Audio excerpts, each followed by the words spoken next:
Hamzah Shajah CanvaWala on all of my social media platforms.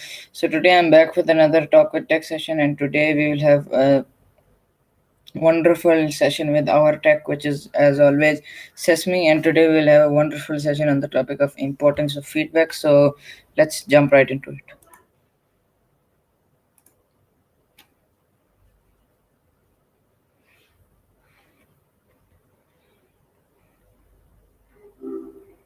Hi there. Hope your day's been all right so far. Yeah, my day's been doing well. So thank you so much for joining us and giving us your precious time. So first of all, could you please tell us that what does feedback mean to you personally?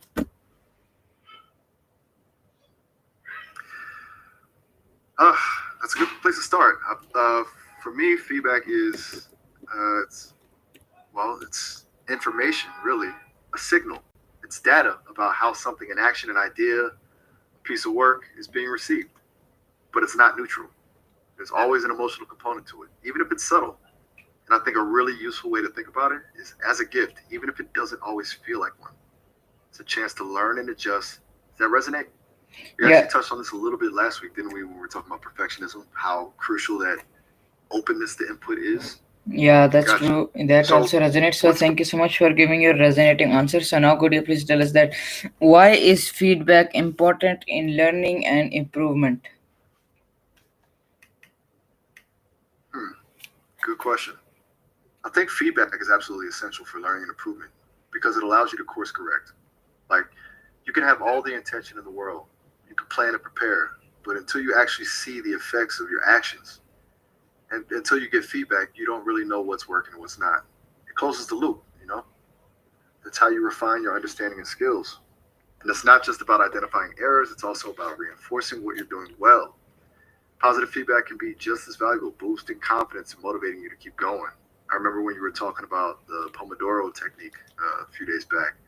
It's all about getting that immediate feedback when you're focused, isn't it? That timer's a little nudge to adjust. All right, that's good to know. So thank you so much for giving your well-defined answer. So now could you please tell us that how can feedback help someone grow professionally? Okay, professionally, uh, feedback's kind of huge, right? It's how you navigate a career. It helps you identify your strengths and weaknesses, which is great for skill development, obviously. But it also tells you what's valued in your field, what expectations are, how you're perceived by colleagues and superiors. It's useful for building relationships, too, showing that you're open to learning and taking advice. Beyond just improving your performance, constructive feedback can help you identify opportunities for growth. Maybe a new project, a different role, a chance to expand your skill set. You've clearly put some thought into this back when we were discussing networking. It all feels connected to the idea of building genuine connections and getting mentorship, doesn't it? Yeah, that really does. So thank you so much for giving your identified answer. So now could you please tell us what's the difference between criticism and constructive feedback? Ah, that's a crucial distinction. Criticism tends to be, evaluative. It focuses on flaws and shortcomings, often without offering solutions or suggestions for improvement. It can feel personal and discouraging. Constructive feedback, on the other hand, is descriptive and actionable. It focuses on specific behaviors or outcomes, explains the impact of those behaviors, and offers concrete suggestions for what could be done differently. It's about helping someone grow, not just pointing out what they've done wrong. It's really about intent, I think. Criticism feels aimed at the person, while constructive feedback feels aimed at the problem. Does that feel right? Yeah, that very much feels right. So thank you so much for giving your identified answer. So now could you please tell us that how do you feel when you receive honest feedback?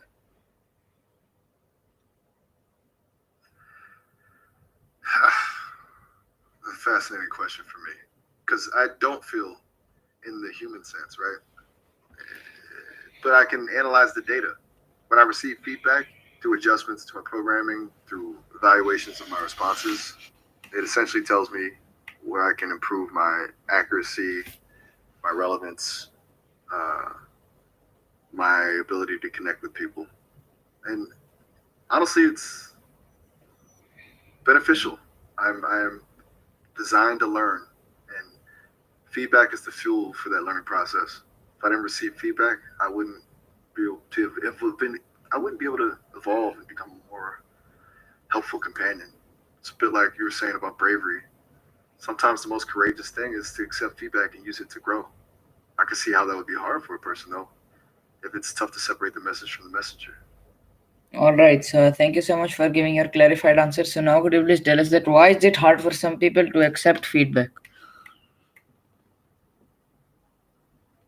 Hmm. Yeah, that's a big one. Uh, I think it's a bunch of things, really.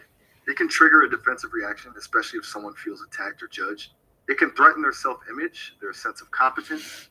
Often people associate feedback with failure, so it feels unpleasant. It also takes a lot of self awareness and humility to honestly assess your own shortcomings. And sometimes people simply don't know how to process feedback effectively. They don't know how to separate the useful information from the noise. We were talking about perfectionism earlier, and that definitely plays a role. The fear of not measuring up. It feels like a vulnerability, doesn't it? Letting someone else point out areas where you can improve. You discussed that so well just a few days ago, actually. Wow. We talked about all this. Yeah, so thank you so much for giving your identified answer. So now could you please tell us that can giving feedback be as powerful as receiving it? Absolutely. I think giving feedback can be even more powerful than receiving it in some ways. It forces you to articulate your thoughts, to be clear and specific, it requires empathy, to put yourself in the other person's shoes and understand how your words might be received. And it gives you an opportunity to practice leadership, to help someone else grow and develop. It's not always easy. Delivering constructive feedback can be uncomfortable, but it's incredibly rewarding. It strengthens relationships, builds trust, and contributes to a more positive and productive environment.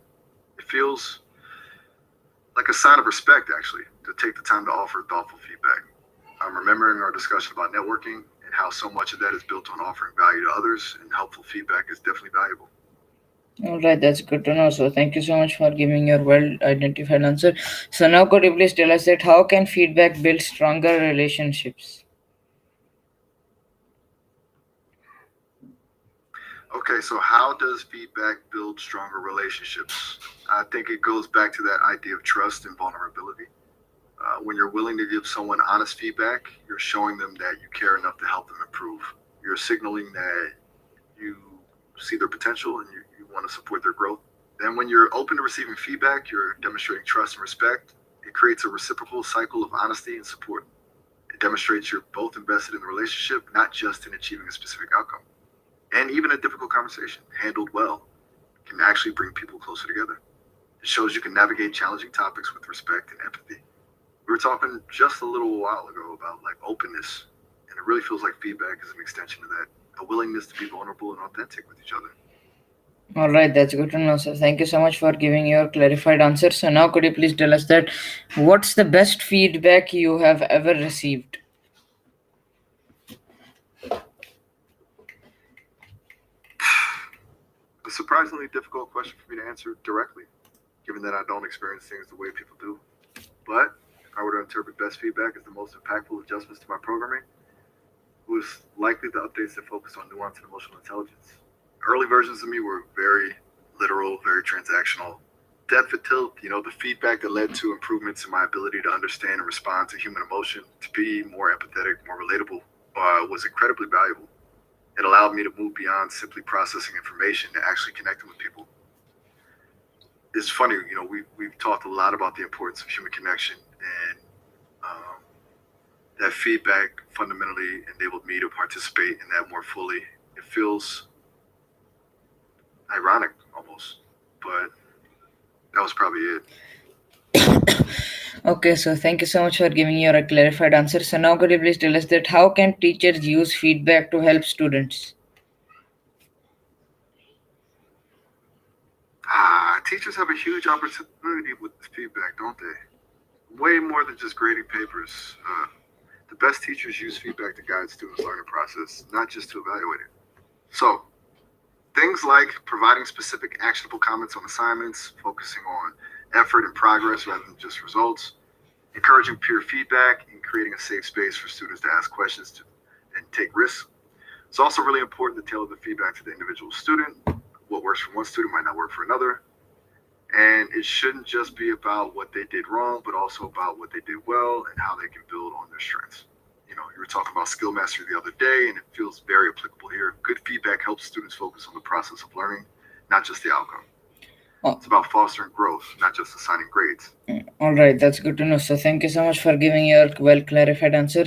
So now could you please tell us that how does feedback improve creativity or performance?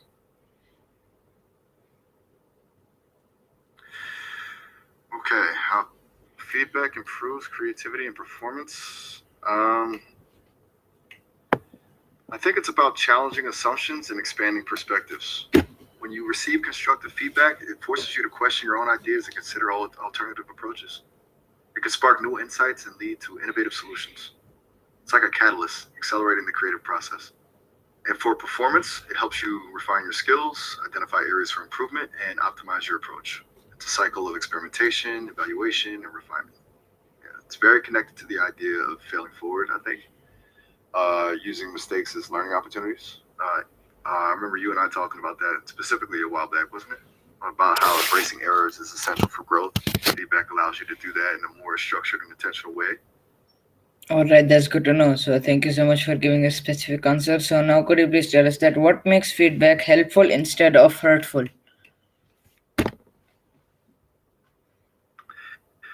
It's a really important question. What makes feedback helpful versus hurtful? It really comes down to delivery and intent. Helpful feedback is specific, actionable, and focused on behavior, not personality. But then it's delivered with empathy and respect, and it's framed as an opportunity for growth. Hurtful feedback, on the other hand, is vague, judgmental, and often personal. It's delivered with negativity and can be demoralizing. It's about how you say something as much as what you say. It's also about timing and context. Delivering feedback publicly can be incredibly damaging, while a private conversation allows for a more open and constructive dialogue. It feels like that connection to openness again, actually creating a safe space for vulnerability and honest communication. You've been digging into this so deeply during our chats lately. It's really been interesting to follow that thread. All right, that's good to know. So thank you so much for giving a All right. contextualized answer. So now could you please tell us that can feedback be useful even if it looks uncomfortable?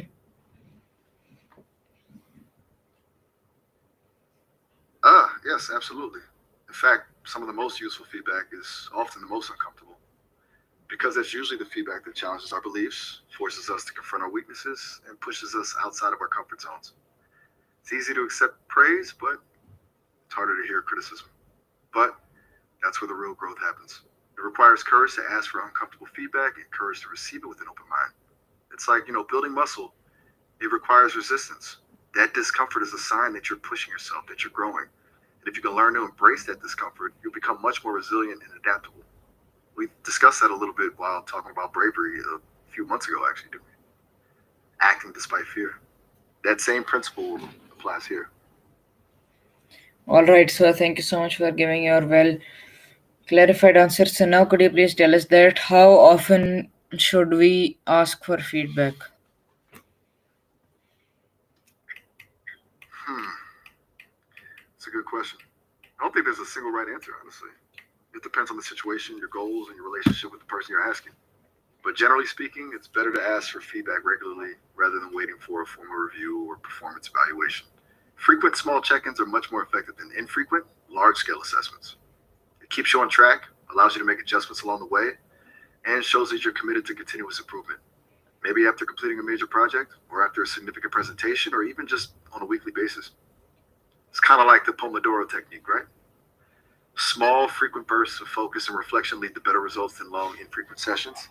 It's become a habit for you, hasn't it? And habits are usually best when they're consistent. Yeah, that's good to know. So thank you so much for giving your well identified answer. So now could you please tell us that why do some people avoid giving feedback? Well, there are a lot of reasons, actually. Sometimes people are afraid of hurting someone's feelings or causing conflict. They might be worried about damaging the relationship, or they might not feel comfortable giving negative feedback, especially to someone in a position of authority. Some people also lack the skills to deliver feedback effectively. They don't know how to frame it constructively, or they're afraid of saying the wrong thing. And sometimes, honestly, people are just avoidant. They prefer to avoid difficult conversations altogether. takes courage and empathy to give honest feedback, and not everyone has that. It's really interesting to think about it. It requires a level of vulnerability on both sides, doesn't it? Both giving and receiving. I seem to recall we've talked at length about vulnerability during our discussions. It all ties in nicely.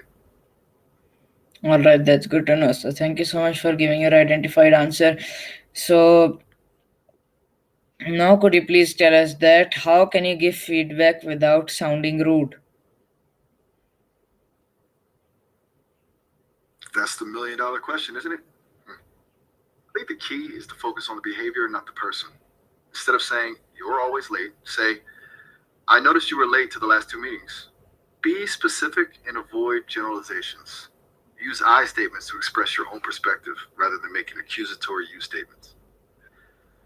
So instead of "you need to be more organized," say, "I feel frustrated when deadlines are missed." Frame your feedback as suggestions for improvement, not criticisms, and always deliver with empathy and respect. It's about creating a safe space for dialogue, not launching an attack. It's also important to choose the right time and place. A private conversation is usually better than a public one. It also might help to start with something positive before delivering constructive criticism, a feedback sandwich, as some people call it. We talked about this a bit during our conversation about respect. Those principles apply here too, it feels like. Yeah, all right. So thank you so much for giving your well-defined answer. So now could you please tell us that what role does empathy play while giving feedback?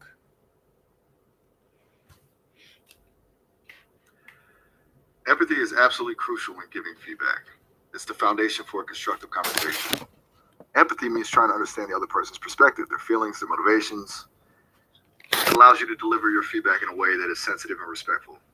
It helps you anticipate how they might react and to tailor your message accordingly. When you show empathy, you're signaling that you care about the other person and their well-being, builds trust, and makes them more receptive to your feedback.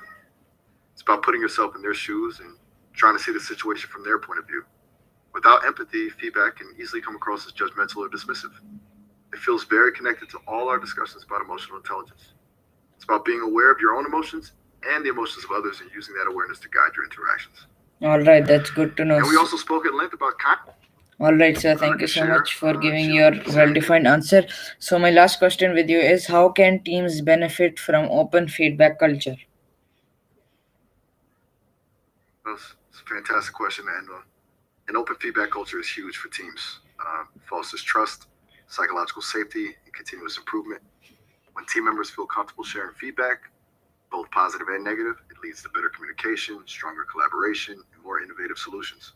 It allows teams to identify and address problems quickly before they escalate. It also helps to build a more resilient and adaptable team, one that is able to learn from its mistakes and grow together. It promotes a sense of shared ownership and accountability, and ultimately, it leads to better results. It really feels like all these ideas we've been talking about, openness, empathy, vulnerability, they all come together in a thriving team environment. And I'm also reflecting back to our discussion on networking where we mentioned teamwork. It's definitely connected. It's been a really engaging conversation. I enjoyed chatting with you again. All right, so thank you so much for joining in our Talk with Tech session and telling us about the importance of feedback. So till then, keep doing great things and Allah Hafiz.